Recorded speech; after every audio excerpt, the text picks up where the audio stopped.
Hey guys, and thanks for tuning in. It's your buddy Invader here, and I'm back rocking another video. So, last Saturday, I was at Fan Expo in Toronto checking out a bunch of games ready to come out. Unfortunately, I was only there for one day, so I wasn't able to try out everything that I wanted to. But hey, in any case, here's some of my impressions and thoughts of games that I did end up playing at the convention. Starting off with the Microsoft booth, or Xbox booth, I guess. So I tried out the demo of Forza Motorsport 7, both with a controller and also using a racing wheel. Although I'll admit I'm totally not used to a racing wheel and I kind of sucked at it. Now first and foremost, wow, the graphics just blew me away. Like, the details and colors in this game are just mind-blowing. Now focus on that word details for a second, because that's the key thing here. There's a lot of nice little touches in the game that just really add up to something special and mind-blowing.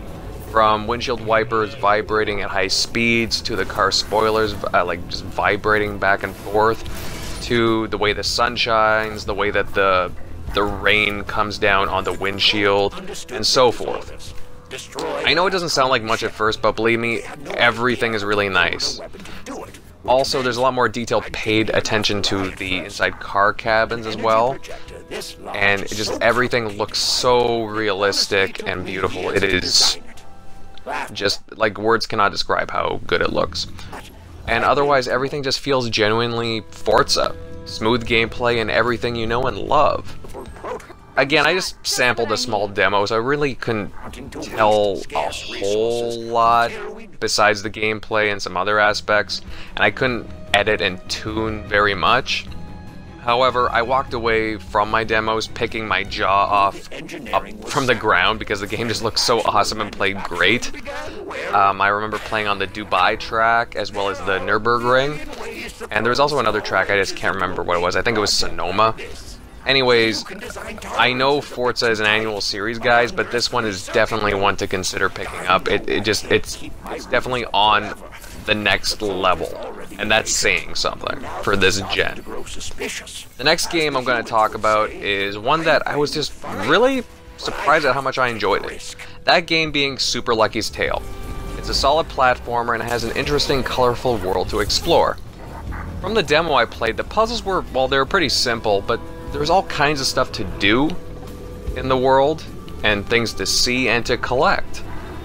That, and Lucky has an interesting mechanic where he can burrow underground to avoid enemies and to go into areas and unreachable spots where he normally can't. Before I was on the fence with this game, but after playing it, I can definitely recommend it to check out. I have a soft spot for platformers, and this one had a nice quirkiness to it and interesting little characters. It was fun. I liked it. I also tried out a couple of small indie titles. One was a scary game called Maze, where you're walking around a cornfield maze.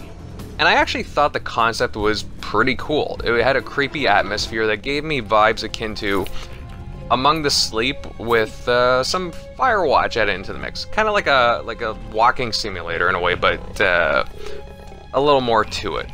However, the game demo I played, it had horrible frame rates. I had to stop in my playtime because it was just so jarring. It was really bad, and a few friends of mine even commented at it too on their playthroughs. So hopefully those issues get fixed up soon. Another indie title I got my hands on was Mages of Mistralia.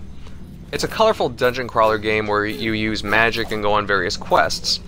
I'll admit that while I did enjoy the game's art style, the actual gameplay didn't really hold up from what the demo I was playing. The combat felt sluggish to say the least, and the enemies were, well, kind of dim-witted bullet sponges. Run, attack, collect orbs, and loot. Rinse and repeat. Overall, I liked the Xbox booth. However, you know, there were promises of Crackdown 3 being there before the event, and it was nowhere in sight. So I was disappointed in not being able to try out Crackdown, since it's one of my most anticipated games coming out for next spring. Moving on to the PlayStation booth, I got my hands on a couple of games, both regular and VR. I ended up trying out the demo for Knack 2, and you know, I gotta say, I really enjoyed what I played. I was playing cooperatively with someone, and it was fun pummeling enemies with outstretched arms and just belly slamming to the ground. Graphically, the game looked about the same as its predecessor, if not a bit more polished. Otherwise, yeah, I mean, there's really not much to say besides it was just fun to play. It was a cool platformer, and I know it recently just came out for the PlayStation 4, so I suggest giving it a shot if you're into lighthearted platformers. I say why not. I had fun with it, so yeah, go for it. Now, I also got my hands on Gran Turismo Sport VR. I found it to be well, it was pretty good. The controls felt really sharp and the driving was smooth. However, my main issue with the game was the actual virtual reality itself. I found the image quality to be a bit grainy and it didn't really improve anything for me in the game. Maybe it was just the way that the headset was in the end, but I'd say if you're going to play this game, my suggestion would be to be without the PlayStation VR. And I did see this game without the VR headset, and the graphics do look pretty good, but nothing near as to what Forza 7 is. That's just on another playing field in itself. Like, the contrast in looks is that great. But hey, if you love racers, then definitely give Gran Turismo Sport a shot. It played smoothly and it ran pretty well, so definitely check it out. Now, I gotta say, the one game that really impressed me at the PlayStation booth was the lesser-known VR title called Moss. You play as an adventure-seeking mouse, and in my demo you were navigating the mouse through a forested area and ruins, solving puzzles and occasionally being pitted against a slew of enemies where you have to hack and slash your way out of things. I love the way the game unfolded and started off as you opened a book, and it started off as like a fantasy tale. It was, I just found everything to be very immersive, as the world is very colorful and grand, and the audio was also pretty good. My overall impressions from this game, they were just very positive. I suggest that if you own a PlayStation VR headset, to definitely keep this game on your radar because it seems like it's going to be something worthwhile. I mean, it definitely really surprised me, and I really enjoyed it. Overall, yeah, I had a good time at the PlayStation booth. There was Call of Duty World War II was there. And also there was a cool game I saw called The Inpatient. I didn't get to play it myself, but from the video that I saw, it looked really cool, kind of like creepy horror too. So yeah, take a look at that. Now lastly, I got to check out the Nintendo booth and I got my hands on Super Mario Odyssey.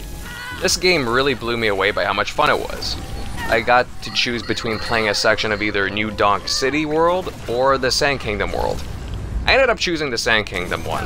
It was filled with all kinds of areas to explore, like a colorful town of mariachi skeletons, as well as an ancient ruins, and I think what also resembled a pyramid. Mario, as per usual, was fun to control. He's got a cool ability where he can like fling his cap at an enemy and instantly turn into that same enemy for a short period of time and have their abilities. For example, I flung my cap at a bullet bill, turned into it, and busted open cement blocks that I wasn't able to before. Overall, I love the presentation of the world. The world has a vibrant, colorful, and it's just a joy to wander around in. Lots of personality, to say the least. And I was just left with a very positive impression of Super Mario Odyssey. So if you've already got a Nintendo Switch, then definitely check this out. I don't, but hey, it's definitely on my radar. So yeah, I had a pretty fun-filled time at Fan Expo. I definitely made the most of one day, that's for sure. And I ended up snagging some pretty cool loot trying out games as well. Also, I got a chance with chatting with Marissa Roberto from Xbox Canada. Me and her are paisanos now. And hey, before I leave, I just wanted to address a few things. First, I want to give a big shout out to the Forza group that STiCKFiGA organized. If you love racing and just want a chill group of guys to race with, then definitely hit him up on Twitter or check out his channel and get in on the action. Guys like UK Dazarus, Delirium Blades, Siberia, Max Power, Rusty Bullet, Red, and a bunch of others in the community are a blast to play with, and it's fun times. So definitely check out what STiCKFiGA has going on. Secondly, I want to remind everyone that my giveaway for a digital copy of Gears of War 4 ends tomorrow evening. I'll leave a link down below if you're interested in entering still. And hey, check out my partner HelloZoeSnow's channel as well because, hey, she's just a whole lot of awesome. And finally, well, I just wanted to wish everybody just the best who's dealing with this whole Hurricane Irma situation. Guys, keep safe and be strong. People like GKB, She-Wolf, Lady Foxfire, Too Much Food, Crap, Delirium Blades, and just everybody else out there, please hunker down. You know, it's bad enough what happened with Hurricane Harvey a week or so ago, and my thoughts are still with those people that were affected in Texas and such. Believe me, you're not forgotten. And anyways, I'm sending my prayers over to everyone affected by these events. God bless you, and I hope just everything works out down there. Stay safe, guys. As always, thanks for watching and listening. It's always appreciated. Invader, out.